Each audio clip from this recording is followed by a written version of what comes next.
Hi, this is Didi. Today we are making caramel sauce. Start with a little bit of water. This is 1/4 cup. It doesn't matter how much water you put in, you're just helping the sugar dissolve. Then you want to add a cup of sugar and turn the heat to medium. Swirl it around to make sure you get all the sugar covered with water to help it dissolve. Add a few drops of lemon, just a few. This helps to prevent the sugar from recrystallizing once it forms a syrup. This is going to take a little bit of time.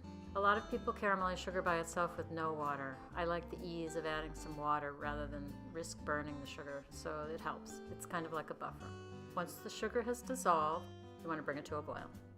Here the sugar has all dissolved into a nice clear syrup, and you want it to come to a full boil like this. Let it boil until it starts to color. This part takes a few minutes, and then once it starts to color, you have to watch it like a hawk because it burns very fast. It's still boiling here. You can see it's straw colored now. At this point, it's going to start coloring faster. It'll start getting dark around the edges. You can swirl it to sort of homogenize the mix. It's not going to change in 5 seconds, but you can already see it's getting darker. This is when you want to watch it. Don't leave the stove, don't answer the phone, don't text anybody, stay here. It'll probably take a minute or so for the whole thing. I like to push my caramel to a very dark auburn color.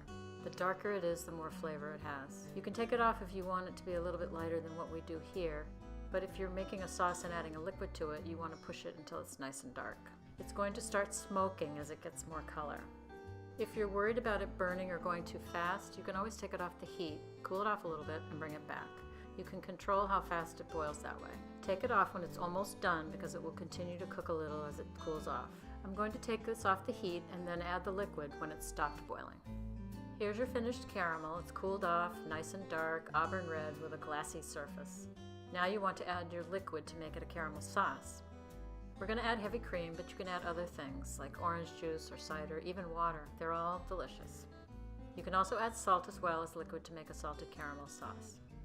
We're going to warm this up because it's been sitting and it's hardened. We're going to warm it up with a cup of heavy cream. The caramel will melt and we'll whisk everything together. Right now it's like a piece of glass underneath the cream. So we'll let it sit for a minute and then come back and give it a whisk. Our caramel is starting to dissolve. You can see it's lifting up. It's like a sea monster coming up right now. Do this over low or medium-low heat, not high. Make sure you get all the sides of the pan so all the caramel is dissolved. Once you get all the caramel dissolved, you can let it cool and pour it into whatever you want to serve it in. Just make sure it's cooled off. You can also put it in the fridge and save it for later. It keeps really well for several days, and you can just warm it up when you want to serve it. If you want to make salted caramel, this is when you would add half a teaspoon to a teaspoon of fleur de sel or gray sea salt. This is also where you'd add some liquor like rum or Grand Marnier if you want. Here's your finished caramel and it's ready to roll, so you can pour it in a nice pitcher and serve it on pie, ice cream, cakes, bread pudding, all kinds of yummy things.